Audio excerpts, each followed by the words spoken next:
TakeOver Chicago's out of the way. The NXT after TakeOver Chicago, still in Chicago, is out of the way. So now it's time to come home to Full Sail.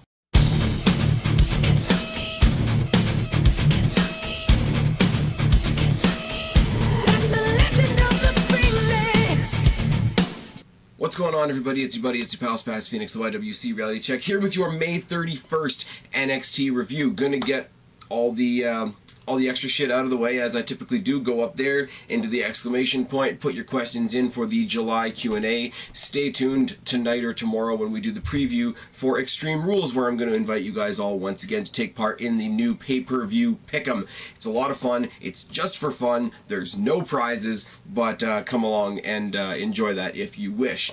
Now, NXT coming out of TakeOver Chicago. We weren't talking about any other matches. We weren't talking about the UK title as much. We weren't talking about the women's title as much. We weren't talking about the NXT title as much. We were talking about the breakup of Johnny Gargano and Tommaso Ciampa, collectively known as DIY. So the very, very cliche, why Ciampa, why? That's what we're thinking going into this show, along with the glorious celebration, which we'll talk about later. NXT opens. Apparently they have new music again, and I don't like this at all. They gave credit to the band later on in the show. Hey, thanks for our new theme, Roddy Roddy Raw. I don't like the intro, and I don't like the video that goes with the intro. I think the most recent one that they just had was really, really good. But before the show can even really get started, no music, no nothing. Hearing things clearly. Out comes Ciampa on crutches. No music, no nothing, looking all somber and severe and all that. The crowd goes in waves with their chants. Goes from Psycho Killer to Why Ciampa Why to Ciampa Sucks to, I think at some point somebody was chanting Fuck Ciampa, but I cannot be sure. He comes out, he pretends to call out Johnny Gargano, and then he laughs because Johnny Gargano's not there. And he says, I owe everybody an explanation. Oh yeah, he's not here tonight, and I've learned a lot in the past 2 weeks. And he goes on a hell of a ramble, and the logic kind of goes up and down like this, but I'm going to try and get through it. He talks about being hurt before TakeOver. I knew I was hurt before TakeOver. I had to fight because that's what we do. But as soon as you all heard that I might be hurt, you immediately started thinking about replacement partners, dream partners for my partner, Johnny Gargano. I will not be an afterthought. At TakeOver, we fought because that's what we do. I took a fall in the match. Something popped, but I kept fighting because that's what we do. I knew I'd have to, but the minute I felt something pop, I knew I'd be going away for a long time. I knew you would all replace me. I knew he would replace me. This isn't my fault. It's his and it's yours. I wouldn't be replaced. If I had to go away, so would Johnny. TakeOver Chicago wasn't a moment for the fans. It wasn't a moment for my best friend Johnny Gargano. It was my moment, and when I return, I will be one dangerous son of a bitch for NXT to deal with. So it's not that he thinks he was wronged by the crowd per se. It's not that he thinks he was wronged by his partner. It's not that he's even really mad at his partner. He's so paranoid that his partner would find another partner. There's almost like an angry jealousy going on, like in his own predictive mind. And he thought, okay, if I'm injured, I'll injure him too. We both come back, and he won't have time to find another partner. It's kind of disturbing, but it's a very interesting take on why a partner would turn on another partner. It's not jealousy. It's not, I want to break away and become a single star because, I want to be NXT champion. I want to be the next one to challenge Bobby Roode, for example. It's not like that. It's just literally the fact of, if I'm going to be out, I'm going to make sure he can't replace me. It's a very strange, odd, and I'll give them credit. It's a very unique way of explaining why a superstar would turn on his partner. I mean, it goes hand in hand with the fact that he's legitimately injured, which sucks. Makes me wonder what Johnny Gargano is going to do in the meantime, but it's good. Bobby Roode, who's supposed to come out tonight and have his glorious celebration. They show pre-recorded comments from his car and how he's going to a celebration, but it's a private celebration and nobody else is invited, and he'll have his glorious celebration at Full Sail next week, which is great. Danny Burch and Pete Dunne from the UK division, I guess you could say. Pete Dunne looking great ever since he won the UK Championship at TakeOver, which was a fucking amazing match. Nigel McGuinness really, really pumps up the match that they had at TakeOver as a early Match of the Year candidate, and I can't argue with that. I mean, it's not top 5, but it's definitely top 10 for 2017. Danny Burch is one of these guys that, like I say, is just sort of quietly creeping up on me as somebody that really impresses me in NXT. You knew that Pete Dunne, right after winning the title, wasn't going to lose this match, but Danny Burch made a really awesome showing of himself. I find it very hard to take notes for the UK style of wrestling, because it's very much, it's a lot of fluidity, it's a lot of one move turns into another move, turns into another move, so I don't take notes as I typically would. I've done the best I can, and I'm going to have to rethink how I do this, but for the most part, collar and elbow tie up to start, and a takedown by Dunne, who works the arm. A takedown and a crossface by Burch, and transfers into a headlock.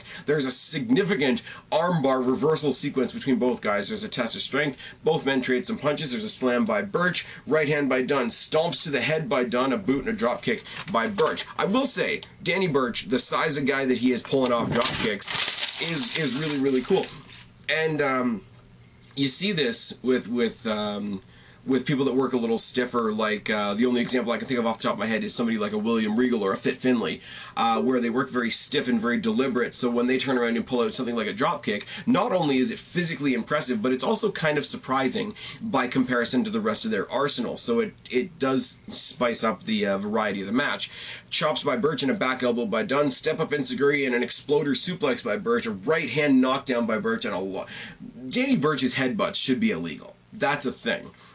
Side suplex by Dunne, a boot and an exploder suplex by Dunne, crippler crossface by Dunne, who lets him up only to hit him with an enziguri, lariat by Burch, and the Randy Orton style suspension DDT, except it's from the top rope by Burch, lariat by Burch, German suplex into the corner, and a bitter end gets the win for Pete Dunne. Pete Dunne is a great heel.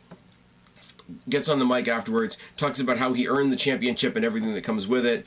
I'm sure at some point we're going to see a rematch between him and Tyler Bate. Tyler Bate will cash in his rematch clause, etc. Andrade Cien Almas took on a jobber and lost and doesn't care about losing, so that's all I'm going to say about the match, because fuck Almas and obviously fuck the jobber. More importantly than that, we see a backstage segment where Peyton Royce and Billie Kay are going around the Performance Center talking about how they're going to build their own custom Australian icon change room, locker room just for themselves, whatever. Ember Moon walks through and they immediately shame her for ruining their vision, stepping into their fantasy locker room type deal.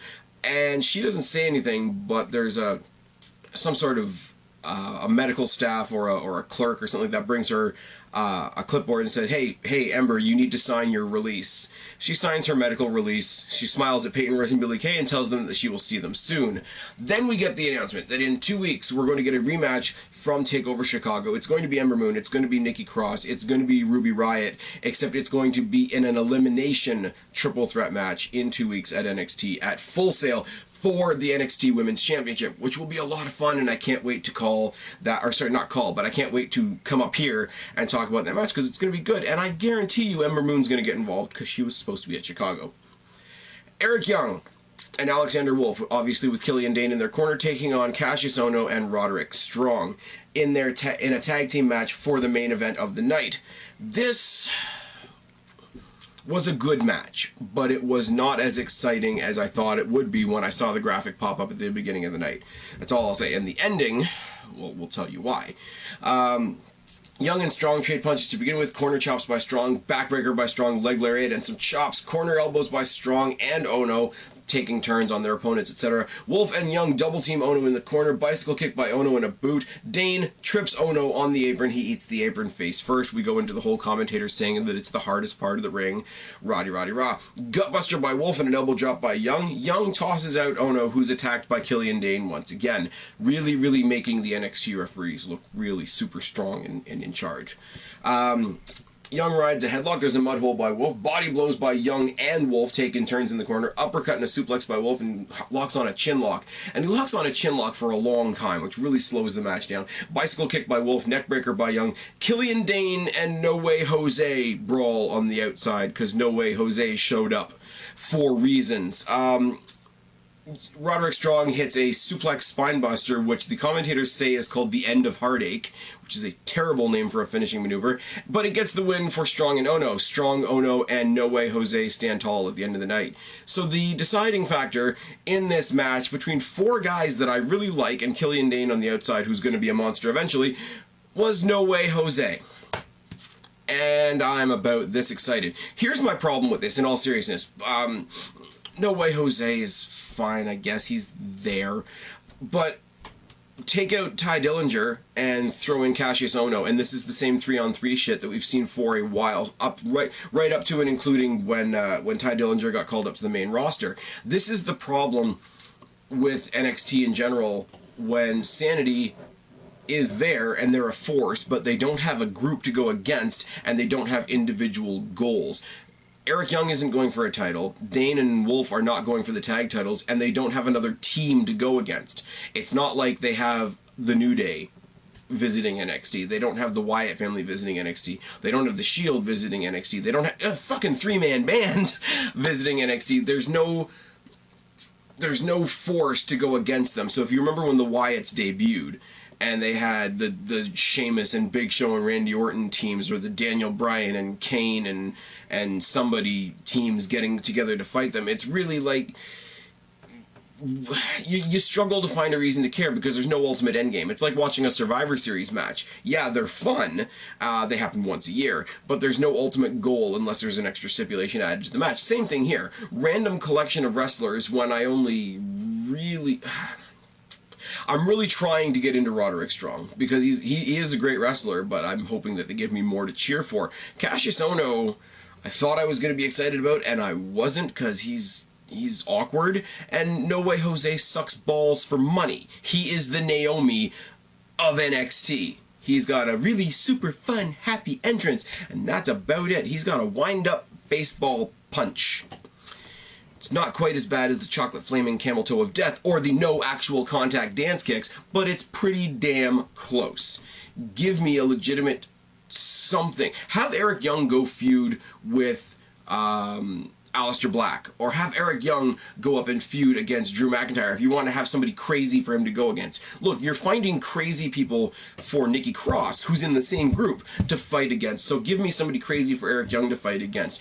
Put Dane and Wolf up against Heavy Machinery. Have Heavy Machinery feud with SAnitY for the chance to go up against AOP, because that's going to happen, because there's only 2 tag teams in the division right now. This random will hodgepodge a couple of baby faces together that nobody really gives a shit about to go up against this awesome force, which is awesome. Killian Dane was at WrestleMania. This is a thing. Eric Young is awesome as a crazy person. Alexander Wolf is along for the ride. He's kind of the Eric Rowan of the group, but he's still good. I like watching him in the ring, and obviously Nikki Cross is my girl. Give them competition, give them purpose, give them meaning, give them a destination. They don't have it right now. Kassius Ohno doesn't do it. Roderick Strong doesn't do it yet, and No Way Jose can kiss my ass. Anyways, I've been Spaz, your YWC Reality Check. Subscribe up there, talk down there, start a conversation, keep all of these conversations going. Don't be a stranger. I will talk to each and every last one of you later. But for right now, I am tagging out. Bye, guys.